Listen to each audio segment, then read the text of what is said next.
बिस्मिल्लाहिर्रहमानिर्रहीम। मैं हूं मोहम्मद अफजल नासिर भट्टी और आप देख रहे हैं मेरी जंग डिजिटल।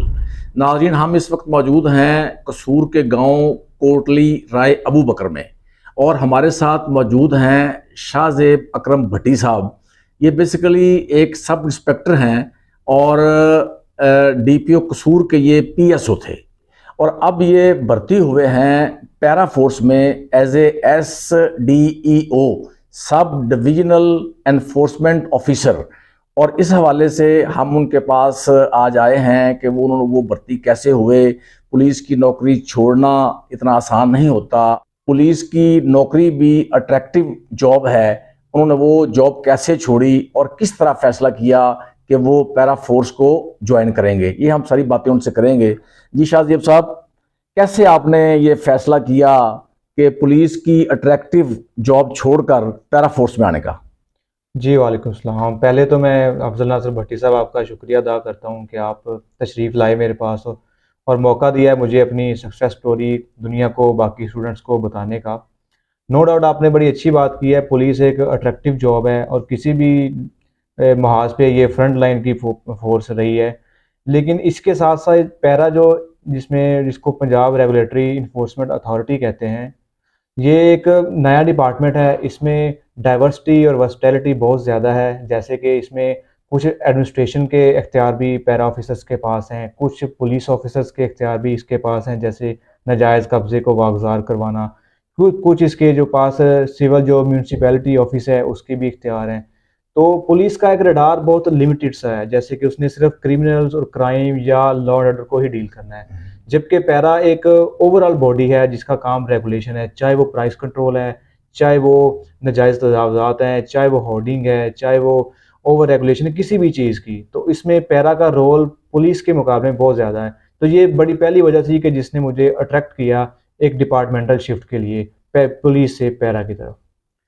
तो जिस तरह पुलिस है, आई एम सॉरी टू से कि पुलिस की भी एज ए डिपार्टमेंट पब्लिक में शोहरत उतनी अच्छी नहीं है, इधर सहाफ़ियों की भी इतनी अच्छी शोहरत कोई नहीं है।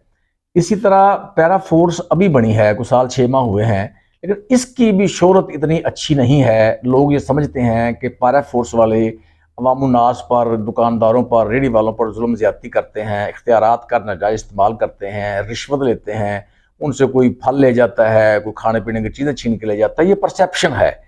तो किस तरह फिर आप इसको मैनेज करेंगे कि मैं फिर कहता हूँ, आई एम सॉरी टू से, कि पैरा फोर्स की शोहरत इतनी अच्छी नहीं है, तो कैसे एडजस्ट करेंगे अपने आप को? जी, ये बिल्कुल आपने दुरुस्त फरमाया है। जैसे पुलिस की रिप्यूट ज़्यादा अच्छी नहीं है पब्लिक में, इसी तरह पैरा फोर्स की रिप्यूट अभी स्टार्ट में ज़रा उतनी अच्छी नहीं है जितने अच्छे ये काम कर रही है, तो उसको प्रोजेक्ट नहीं किया जा रहा। इसमें आप ठीक कह रहे हैं, वजह ये भी है। मैं इसको आप पहले वजह बता देता हूँ, फिर मैं सॉल्यूशन की तरफ आऊँगा। वजह इसमें यह है कि जो भी नई फोर्स बनती है जो नया लॉ बनता है, लॉ का मतलब है कि पब्लिक को एक लिमिट लगा देना उस पे। और जब भी पब्लिक की फ्रीडम पे लिमिट लगती है तो पब्लिक उस पे गुस्सा तो करती है। पैरा फोर्स ने जो पब्लिक को किसी लॉज का आइडिया नहीं था। जैसे हमारे यहाँ बड़ा आम समझा जाता है कि सरकारी ज़मीन के आगे अपने घर के कुछ स्टेप बना देना, कुछ चीज़ें बना देना, ये बड़ी आम सी बात समझी जाती है, इसको बुरा नहीं समझा जाता। पैरा ने आके ये बताया कि ये एक कानूनन जुर्म है जिससे बाकी लोग जो गली से गुजरते हैं वो डिस्टर्ब होते हैं। इसी तरह प्राइस कंट्रोल के बारे में, इसी तरह होर्डिंग्स के बारे में, ट्रैफिक के बारे में काफ़ी कानून हैं जिससे आम पब्लिक पहले उतनी आगाह नहीं थी। तो जब उस पर कुछ भी पैरा ने इन्फोर्समेंट करना शुरू की तो उसकी परसेप्शन बहुत बुरी है ये। दूसरा, मैं इस चीज़ से भी बिल्कुल कोई there is no denial to the fact that जो लोग हैं जो पैरा में नए हैं अभी, क्योंकि नया डिपार्टमेंट है, जो ब्लैक शीप्स हैं वो हर जगह होती हैं, काली भेड़ें हैं, वो पुलिस में भी हैं, आपने सहाफ़त का नाम लिया, पैरा का नाम लिया, बाकी डिपार्टमेंट में भी हैं, जिनका मकसद ही डिपार्टमेंट को बदनाम करना है। लेकिन पैरा की जो अकाउंटेबिलिटी है वो बहुत स्ट्रॉन्ग है। आप जितने भी इश्यूज़ आपने बताए हैं अभी वो आम उठा के लीजिए ना, अभी रिसेंटली कसूर में हुआ था, बाकी मामला थे, उसमें पैरा की जो अकाउंटेबिलिटी ब्रांच है वो फौरी एक्टिवेट होती है, उनको कैफरे किरदार तक भी पहुँचाया जाता है। तो ये आपकी बात बिल्कुल ठीक है। मैं इंशाल्लाह जब पैरा फोर्स में हम फील्ड में आएंगे ट्रेनिंग्स के बाद, तो ये इमेज बेहतर करने की कोशिश करेंगे, जिसमें सबसे पहला इमेज होगा पब्लिक के साथ इंगेजमेंट। जैसे पुलिस में होता है कम्युनिटी पॉलिसिंग, इसी तरह पैरा में भी पब्लिक इंगेजमेंट का एक फैक्टर लाया जाएगा, जिसमें पब्लिक को इंगेज किया जाएगा, उनको अवेयरनेस दी जाएगी कि this is the law, this is the limit, you have to obey such things, कि उसको, ताकि उनको पता चले कि ये पीरा ज्यादती नहीं कर रही, ये एक लॉ है और हम लॉ अबाइडिंग सिटीजन होने के नाते हमारा काम है इन चीज़ों को ओबे करना। अच्छा शाहजेब साहब, एक और बताएं नाज़रीन को कि आप पुलिस में थे, सब इंस्पेक्टर और as a PSO to DPO काम कर रहे थे। वो तो बड़ी टफ जॉब होती है, 24 घंटे की DPO साहब के साथ एंगेज रहना, उनकी इंस्ट्रक्शंस का इंतज़ार करना। तो उनकी एज ए PSO होते हुए आपने कैसे तैयारी की और कहाँ कहाँ आप अकेडमी किसी में गए, कैसे वक्त निकाला, ये भी नाज़रीन को बताएं। जी, अच्छा, ये अफजल साहब बड़ी लंबी जर्नी, आपको पता है जो कम्पिटिटिव एग्ज़ाम्स होते हैं पाकिस्तान में स्पेशली, इनमें काफ़ी ज़्यादा मेहनत दरकार होती है और एक कंसिस्टेंसी और डेडिकेशन चाहिए होती है। ये मैं आपको बताता हूँ, मेरा जो एजुकेशनल बैकग्राउंड है, मैंने इलेक्ट्रिकल इंजीनियरिंग किया है फास्ट यूनिवर्सिटी लाहौर से, जो कि एक प्रेस्टीजियस यूनिवर्सिटी थी। 2019 में वहाँ से पास आउट हुआ और उसके बाद मैंने पुलिस का इम्तिहान दिया PPSC के थ्रू, जिसमें अल्लाह ने मुझे कामयाबी अता की। मैंने फिर पुलिस में सर्व करने के साथ साथ अपनी बाकी जो तैयारी थी वो जारी रखी, बिकॉज एम मेरा यही था कि इतनी जगह पे सेटल नहीं होना, एंड तक जाना है। तो मैंने पुलिस के साथ साथ तैयारी जारी रखी। कुछ लाहौर में अकेडमीज़ भी थी जहाँ पे मैं जाता रहा था CSS के लिए और PMS के लिए। और उसके अलावा पुलिस में जब आप बताया आपने कि मैं एज PSO पर स्टाफ ऑफिसर टू DPO कसूर था, DPO साहब हैज़ बीन वेरी काइंड अल्हम्दुलिल्लाह। मैं उनका नाम मेंशन करना चाहूँगा यहाँ पे, ईसा सुहेरा साहब। वो एक सबऑर्डिनेट और बॉस के रिलेशन से ज़्यादा उनका एक बड़ों भाइयों वाला भी रिश्ता था मेरे साथ। तो जब भी उनको फील हुआ कि मेरे एग्ज़ाम्स आ रहे हैं, मेरे पेपर्स आ रहे हैं, तो उन्होंने हमेशा मुझे रिलैक्सेशन दी पढ़ने के लिए, एग्ज़ाम के लिए। इवन उनका इतना वास्ट एक्सपीरियंस था, वो मेरी ही यूनिवर्सिटी फास्ट लाहौर से ही वो पास आउट थे। गुड। और सेम डिपार्टमेंट था उनका, इलेक्ट्रिकल इंजीनियरिंग, यानी कि मेरे वो यूनिवर्सिटी के सीनियर भी थे।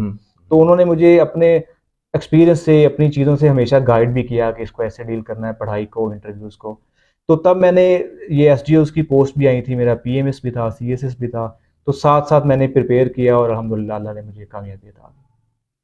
अच्छा, इसके अलावा बताएं कि जो हमारी नौजवान नस्ल है, हमारे बच्चे हैं, बच्चियां हैं, बेटियां हैं, बेटे हैं, जो पढ़ लिख जाते हैं, वो फिर जॉबलेस भी होते हैं। और आपको पता कंपटीशन बहुत ज़्यादा हो चुका है, हर बच्चे ने MPhil किया है, हर बच्ची ने कोई PhD की हुई है।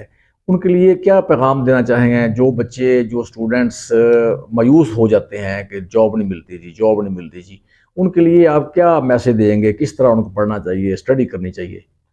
इसमें पहली बात तो ये है कि आपकी बात बिल्कुल ठीक है। पाकिस्तान में स्पेशली जितने यूनिवर्सिटीज़ ग्रेजुएट्स हर साल पैदा कर रही है, उतनी हमारे पास मार्केट में जॉब नहीं है। स्पेशली अगर गवर्नमेंट जॉब्स की बात करें तो जॉब्स बहुत कम है और कंपटीशन बहुत ज़्यादा है। तो इसका एक ही हल है कि कम्पिटिटिव एग्ज़ाम में आपको बाकियों से ऊपर आना है। यानी कि 100 लोग हैं, 10 सीटें हैं, तो आपको पहले 10 में आना, बेशक 99% स्कोर करके आएँ या 60% करके आएँ।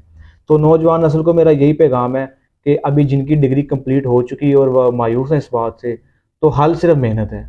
आप मेहनत करें, लेकिन हार्ड वर्किंग से ज़्यादा बेहतर है स्मार्ट वर्किंग। आपको स्मार्ट वर्किंग करनी चाहिए, आपको रेगुलर टू द पॉइंट जो बुक्स हैं वो पढ़नी चाहिए, जो आपको पता है कि ये हिट करेंगी, इससे नॉलेज ज़्यादा होगा, ये चीज़ें एग्ज़ाम में आएंगी, वो आपको बुक पढ़नी चाहिए। और साथ साथ आपको हर एग्ज़ाम्स देना चाहिए, बेशक आप उस जॉब को अट्रैक्टिव नहीं भी समझते, आपका एक एक्सपीरियंस होता है। आपको देखें, जो प्रेशर एग्ज़ाम में बैठ के आपको फील होगा ना, वो आप बाहर फील नहीं कर सकते।